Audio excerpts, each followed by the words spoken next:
Assalamualaikum warahmatullahi wabarakatuh. Bismillah, alhamdulillah, wassalatu wassalamu ala rasulillah wa ala alihi wa sahbihi wa mawala la khawla wa la quwata illa billah. Janabal afadil ulama anal a'izza, ayyul asatid wal ustazat, para muslim muslimah, para mahasantri yang saya hormati. Alhamdulillah malam ini kita bisa terus dengan istiqamah melantunkan pujian, membaca sholawat, memadah Rasulullah dengan qasidah burdah lil Imam Al-Busiri.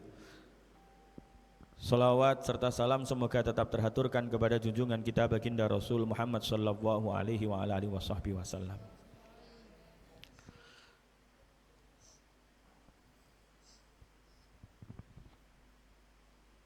Teman-teman sekalian yang saya hormati, ada sabda Rasulullah yang menyatakan man hamma ala khairin, siapa orangnya yang punya keinginan besar untuk menjadi orang baik, siapa orangnya yang punya keinginan besar untuk berbuat baik, itu kataballahu fi khairin, maka Allah mencatat dia selagi dia punya keinginan besar, dia punya himmah yang besar, dia punya semangat yang besar untuk melakukan kebaikan, maka Allah mencatat dia selalu dalam kebaikan. Artinya mafhum mukhalafahnya, sebaliknya kalau ada orang yang tidak punya semangat yang besar untuk kebaikan, maka dia tidak akan pernah tercatat sebagai orang yang baik. Lah, teman-teman sebagai mahasiswa, sebagai mahasantri, sebagai pelajar muslim juga harus mengingat ini sebagai semangat. Contohnya, ya orang itu selalu ingin orang lain berbuat adil kepada dirinya. Tapi seringkali kita juga lupa bahwa kita juga harus adil kepada orang lain, terutama adil kepada diri sendiri. Jadi antara baik dengan adil itu duluan mana? Sayyidina Ali karamallahu wajhah itu pernah ditanya, ya Ali, lebih dulu mana, lebih baik mana antara adil dan baik? Sayyidina Ali itu mengatakan bahwa adil itu didulukan, baru orang itu berbuat baik. Jelas yang berbuat baik itu lebih afdol, lebih hebat daripada orang berbuat adil. Sayyidina Ali ditanya, kenapa bisa demikian? Karena adil itu adalah orang melakukan kewajibannya sesuai dengan porsinya, kemudian menerima hak sebagaimana porsinya. Jadi dia melakukan kewajibannya, kemudian menerima hak, dan hak itu diterima untuk dirinya sesuai porsinya. Kata Sayyidina Ali, sedangkan baik itu orang sudah melakukan kewajibannya, dia harusnya menerima haknya, maka haknya ini diberikan kepada orang lain sehingga dia tidak usah menerima hak apapun karena dia yakin yang membalas nanti hanya Allah Subhanahu wa ta'ala. Lah, jadi mahasiswa prakteknya gimana? Jadi mahasiswa itu yang pertama adil pada diri sendiri. Dosen sudah ngajar melakukan kewajibannya, mahasiswa ya harus belajar.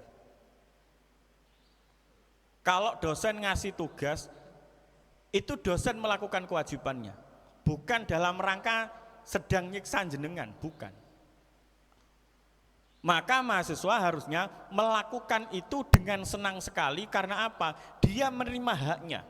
Sampean itu sudah kuliah, hak sampean adalah menerima pengajaran. Penerapan pengajaran itu diantaranya lewat apa? Lewat tugas-tugas yang diberikan dosen, ustadz, atau apapun namanya. Lah itu hak sampean.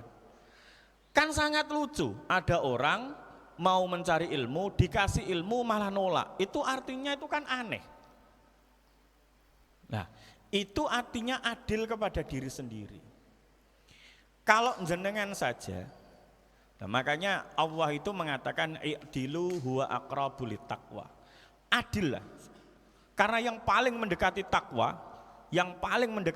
itu adalah adil. Nah, Ada banyak orang mengira kalau guru, kalau dosen, kalau pengajar, kalau ustadz ngasih tugas, itu adalah bentuk ustadz sedang nyiksa, ustadz sedang apa, dosen sedang tidak baik pada dirinya. Itu terbalik. Kenapa? Karena nyatanya guru yang baik itu adalah guru yang mempersiapkan sampean. Dosen yang baik itu adalah dosen yang mempersiapkan sampean untuk menghadapi masa depan sampean. Caranya adalah dengan pelatihan-pelatihan, dengan menyiapkan sampean atas apa yang nanti sampean hadapi.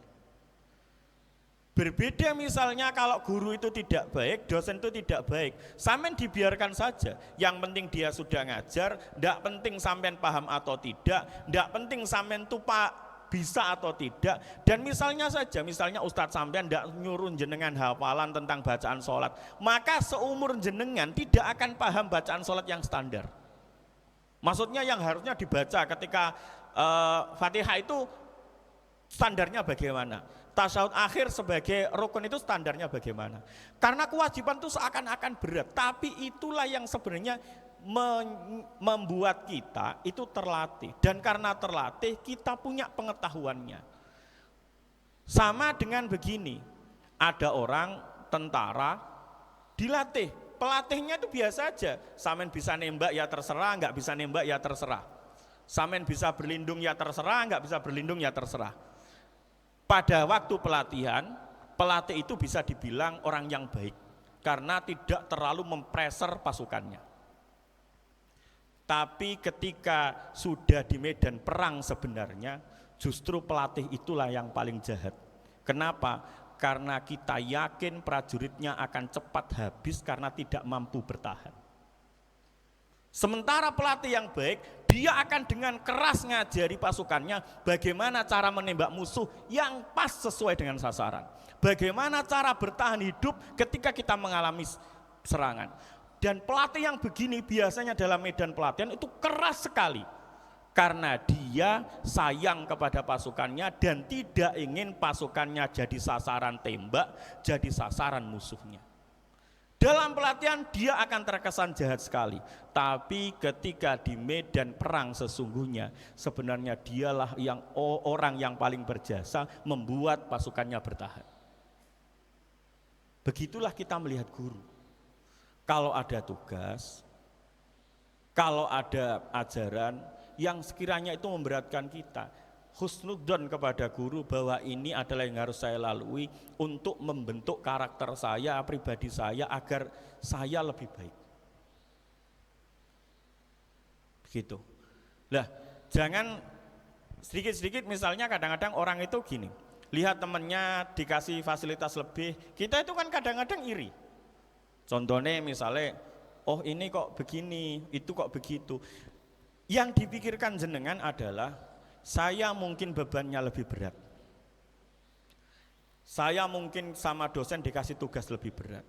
Husnudzonnya adalah bahwa saya dididik untuk lebih mampu daripada orang yang tidak dikasih beban lebih. Jadi memahami tarbiyah, memahami pendidikan itu harusnya begitu. Ya sama misalnya guru dan dosen harusnya juga bijak dan adil. Bahwa semuanya harus dipandang sama, sama-sama butuh pengetahuan, sama-sama butuh dilindungi. Ya sama kayak yang pasukan tadi itu, tidak kemudian ada 10 pasukan, yang 5 dibiarkan bisa atau tidak, yang 5 digencet habis-habisan. Bisa jadi yang 5 ini jadi sasaran tembak, yang 5 selamat, kan kasihan. Begitulah medan perjuangan kita, pelatihan kita di masa pendidikan dengan kehidupan kita nanti di masyarakat. Yang kita bisa hari ini, misalnya jenengan semua setiap minggu diajari khitobah, ketika nanti suatu saat butuh pidato di depan umum, jenengan sudah bisa, maka jenengan tidak usah takut dan jenengan siap untuk melakukan tugas itu. Jenengan misalnya diharuskan ngajar ngaji besok ketika di rumah, ternyata jenengan sudah bisa dan akhirnya bisa ngaji. Minimal, minimal orang pinter itu minimal, orang bisa itu minimal manfaat untuk dirinya sendiri. Minimal ngerti apa sing kudu dilakoni. Karena apa? Paham sholat yang baik dan benar bagaimana, cara ibadah yang baik dan benar bagaimana, maka minimal untuk diri sendiri.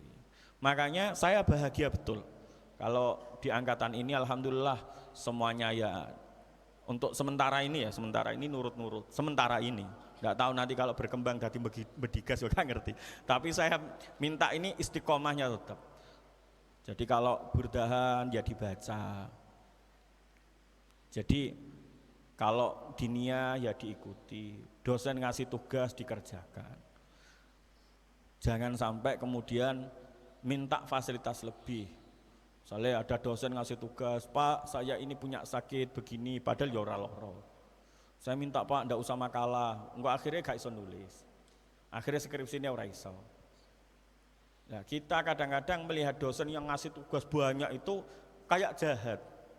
Padahal sebenarnya dia kan harusnya enak-enak enjoy saja. Toh dosen, guru, ustadz itu kan harusnya enak saja. Ngajar sampean bisa atau tidak terserah. Nggak usah ngekang, kan lebih enak dosennya. Lebih enak gurunya kan. Oh ya wis penting aku wis mari ngajar ora urusan kon iso gak urusanmu. Dosen yang begitu, guru yang begitu kan seharusnya lebih enak toh. Karena nggak kepikiran sama iso tagak juga kepikiran.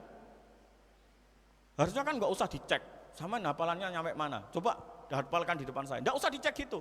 Sama ini apal, ya wes lah, boleh. Lah kalau yang begitu itu kan harusnya lebih enak, nggak punya tanggung jawab, nggak punya apa. Tapi kalau ada dosen ngasih tugas lebih kok dicek detail betul. Itu sebenarnya kan merepotkan diri sendiri. Tapi itulah keadilan. Dia sedang dosen, guru itu sedang adil pada dirinya sendiri. Dia tahu bahwa tugas dan tanggung jawabnya adalah ngajar dan bikin sampean punya ilmu, maka dia merepotkan dirinya sendiri dengan tanggung jawab itu. Dan dia hanya meminta jenengan supaya belajar dan pahalanya adalah milik dia. Sedangkan sampean kalau mau nurut ngerjakan tugas itu, sampean akan punya ilmunya dan pahala menuntut ilmu. Selain itu tidak. Itulah. Jadi kalau mau belajar begitu. Mondok ini prosoku ya ora soro-soro banget. Di Ponpesma itu ndak soro-soro banget. Ndak soro jane. Lebih soro sing tahu mondok misalnya di salaf-salaf itu lebih sulit lagi. Kadang-kadang ono sing nek antri ku sampai jeding siji antrine 15, 20. Sampai kadang-kadang itu kan kayak gitulah. Tapi jedinge ya ora sepuro antri lah, jedingnya ya ndak. Terus akhirnya mungkin telat-telat karena kita kemarau ya. Kemarau PDAM agak telat, ya saya mohon maaf juga kalau itu telat. Saya usahakan terus mantau. Jadi kalau malam-malam memang keliling-keliling tandon itu karena harus mantau. Ini sekian, ini berarti bisa sekian hari. Kalau sudah tidak memungkinkan kita panggil truk tangki. Itu memang kita sedang mengalami gangguan kayak gitu. Saya mohon maaf kalau ada yang kurang-kurang kayak begitu. Itu mari semangatnya terus dijaga, kita belajar bareng-bareng, kita adil pada diri sendiri, kita sedang belajar, nek belajar yo sing temen, cek oleh akeh, karena nanti kalau dapat banyak kita yang merasakan juga manfaatnya. Itu dari saya, mohon maaf kalau ada kurang lebihnya. Hadanallahu wa iyyakum ajmain, wallahu yuwaffiquna lima yuhibbuh wa yardhah, wallahul muwaffiq ila aqwamit thoriq. Assalamualaikum warahmatullahi taala wabarakatuh.